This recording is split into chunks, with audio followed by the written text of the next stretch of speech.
Is dinner ready yet? As I'm preparing dinner, my husband chimes in. Yes, I'm on it. He seems to be relaxing, watching TV in the living room. Hey, coffee. All right. Upon hearing that, I turn off the stove and make some coffee. It's a scene that hasn't changed for years. But lately, I've been questioning this life. My name is Mary. I'm 50 and have been married for 27 years. My husband is 4 years older and was my boss at work. Back in the day, many women quit their jobs when they got married. I was a secretary, so making coffee and photocopying were part of my job. My husband, being the boss, naturally expected the same at home.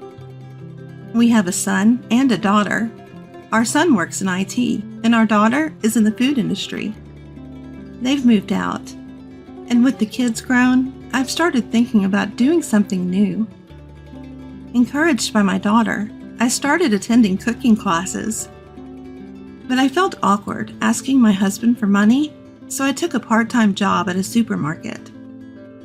It's been a while, and things have changed, but trying something new was exciting. Thanks to my tech-savvy son, I was already comfortable with computers, so I was ready for modern office work. Thank you to my son. It felt empowering to earn my own money, even if it was just part-time. I used that money for my cooking classes, and my social circle expanded rapidly. Improving my cooking was fun, but interacting with people from different generations was even more enjoyable. Where are my clothes and towel? After dinner, as I'm cleaning up, my husband yells from the living room, "They're ready." He gets up without a word and heads to the bathroom. I'm the one who prepares his clothes and towels. It's not that it's painful, but it's disheartening when he takes it for granted. When I'm sick, he does nothing for me. He even asks about meals and clothes. Our kids are the ones who take care of me and scold him, but he doesn't listen. Life has been like this for years, but my mindset began to change when I started working part-time. When I told my husband I wanted to take cooking classes, he said it was fine as long as I didn't neglect the housework. I had no issue with that. But when he said, "Your cooking hasn't improved," after just one class, I was puzzled. If one class could make such a difference, businesses wouldn't succeed. That's when I realized he probably didn't like me starting something new. He seemed to look down on me as a homemaker who can't do anything else. Once I realized that, I began to wonder if I could spend the rest of my life with a man who only talks about food, showers, and coffee. Our kids have moved out, and it's just the two of us. The house should feel more spacious, but it feels cramped. "Hey." My husband calls out to me while I'm in the kitchen. He hasn't called me by my name in decades. I look up, and he's pointing to a corner of the room. "If you're going to neglect the housework because you're busy having fun, you might as well leave." He always said I could leave if I wanted to. Back when I was raising the kids, I had no job and never even considered leaving. But now, things are different. For the first time, I talked back. "If you're concerned about the cleaning, the vacuum is right there. Why don't you do it yourself?" Suddenly, my husband starts to get angry. "How dare you say that to me, the man who supports this household? I'm done with you." With that, he storms out of the living room. I sigh. After a while, I hear the front door open. It seems he's gone out. All this talk about being the wife and supporting the household, and you think about it, it's just prejudice. He probably never expected me to talk back. After a while, he returns. Suddenly, he thrust a piece of paper into my hands. "Sign this, and you can leave." I received a divorce application form from my husband, already filled out. Divorce just for speaking up once? But then I think, if that's what he wants, maybe it's for the best.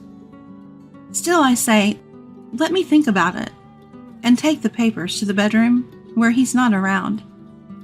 I lose track of time, and before I know it, it's already evening. Just as I'm thinking about going to bed, I hear him shout, "What about dinner?" How can he demand dinner from someone he just handed divorce papers to? He even opens the bedroom door to check on me. I sigh again. If we divorce, who's going to make your meals? He responds, "Yeah, you're right. Life would be inconvenient without you, Mary, so hurry up and make dinner." I have issues with everything he's saying, but I know he'll keep asking about dinner, so I heat up some leftovers and serve them. The next day, he comes home in a surprisingly good mood. When I take his bag and jacket, I notice an unfamiliar scent. Is it women's perfume? But I decide not to press the issue. If he's cheating, I'll gather evidence and divorce him. I've had my suspicions before, but this is the first time I've thought about investigating him. Sure enough, I quickly find messages and photos, evidence of his affair. A month later, things take a sudden turn. I come home from my cooking class to find the home phone ringing off the hook. It's the police, saying my husband has been in an accident and is in the hospital. He was supposed to be at work, but the location of the accident is in a completely different direction. Suspicious, I rush to the hospital.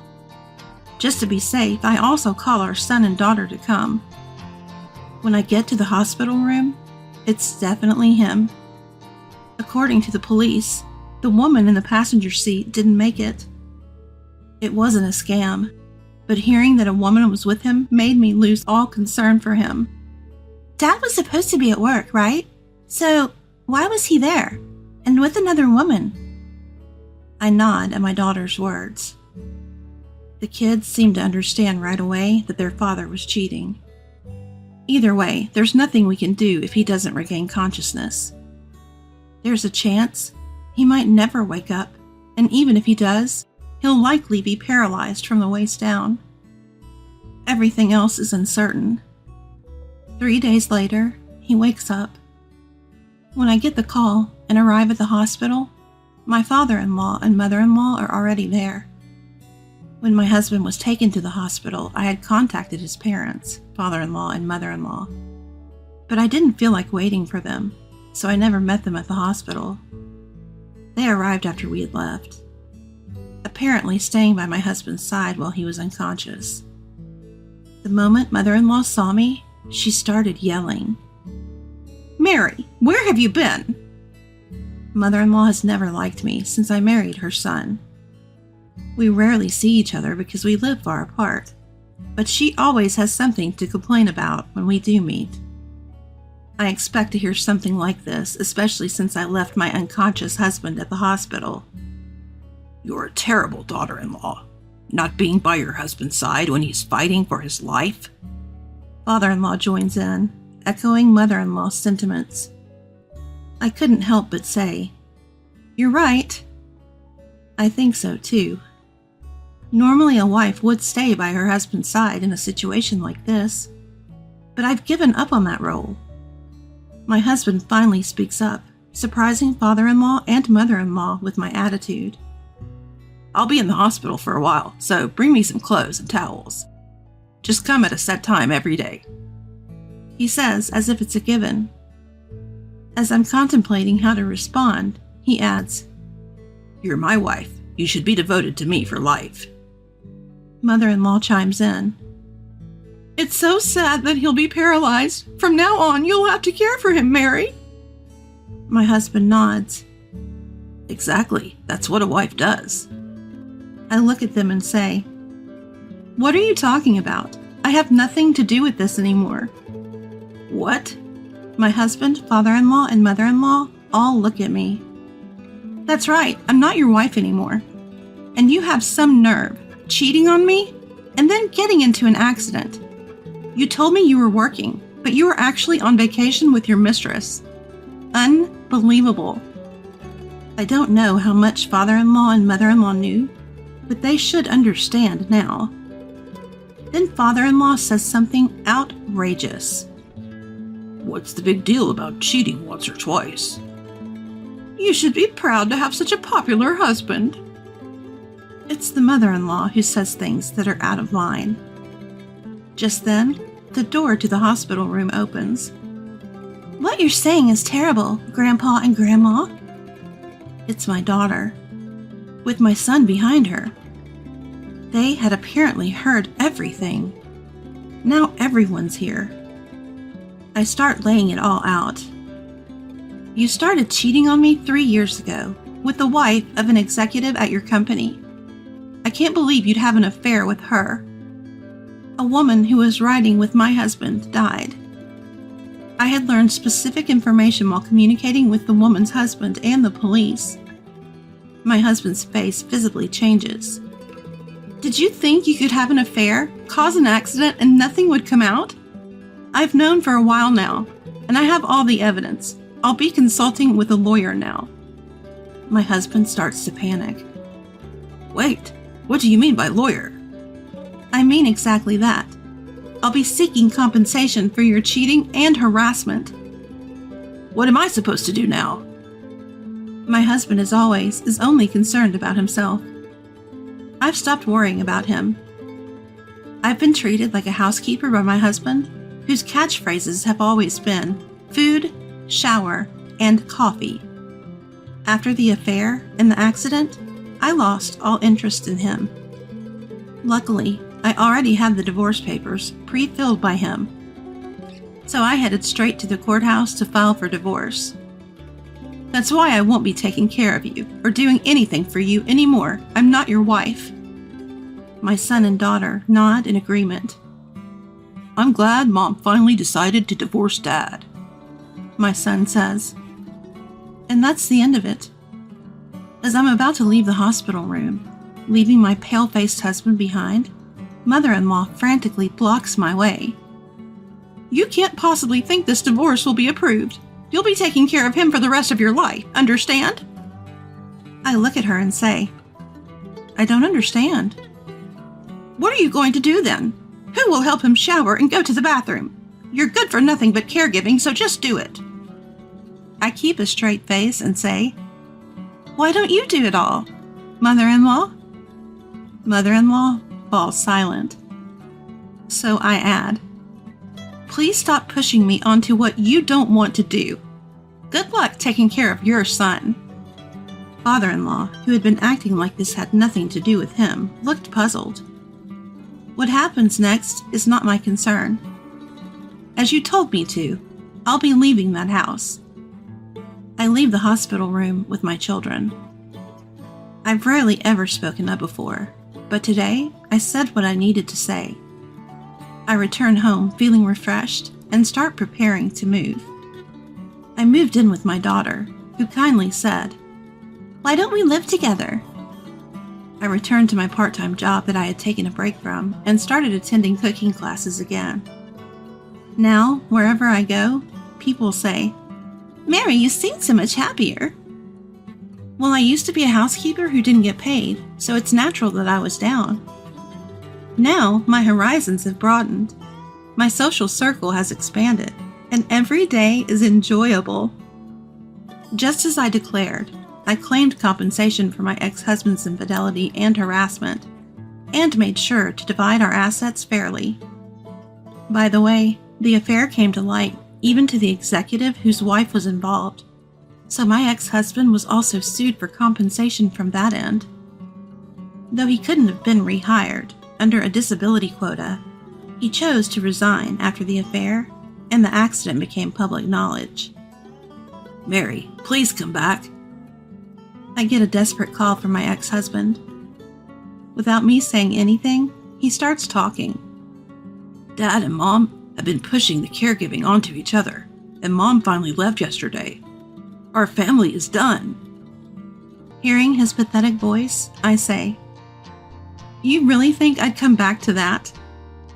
I may have married you, but I lost the will to serve you a long time ago. You got by, just demanding food, showers, and coffee. Maybe if you'd said thank you once in a while, things would have been different. You took everything for granted. My ex-husband is speechless on the other end of the phone. Besides, hearing my name from you after all these years doesn't make me happy. I've got plenty from the asset division and compensation, so I don't need you anymore. If you keep bothering me, I'll go to the police. He might have really thought I'd come back, but I'm independent now. I was looking for new work because my part-time job wasn't enough, and I found out a cooking class instructor was looking for a partner. The instructor is elderly and doesn't understand computers, so everything is done on paper.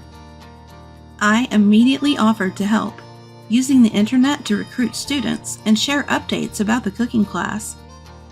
All thanks to my son, who taught me how to use a computer. Then I get a message from him. Dad called me the other day. I told him I can't trust him and won't help or lend him money. Oh, and he's not invited to my wedding. My son, who has grown up so much, is getting married in 2 months. He occasionally comes to me for cooking lessons, promising not to turn out like his father. My daughter watches and says, "Big Brother's here again." We've always been like this. Our family gatherings never included my husband. In fact, he seemed to exist just to boss me around and make my life difficult. Since he's been gone, I've been able to live a fulfilling life, and I'm content.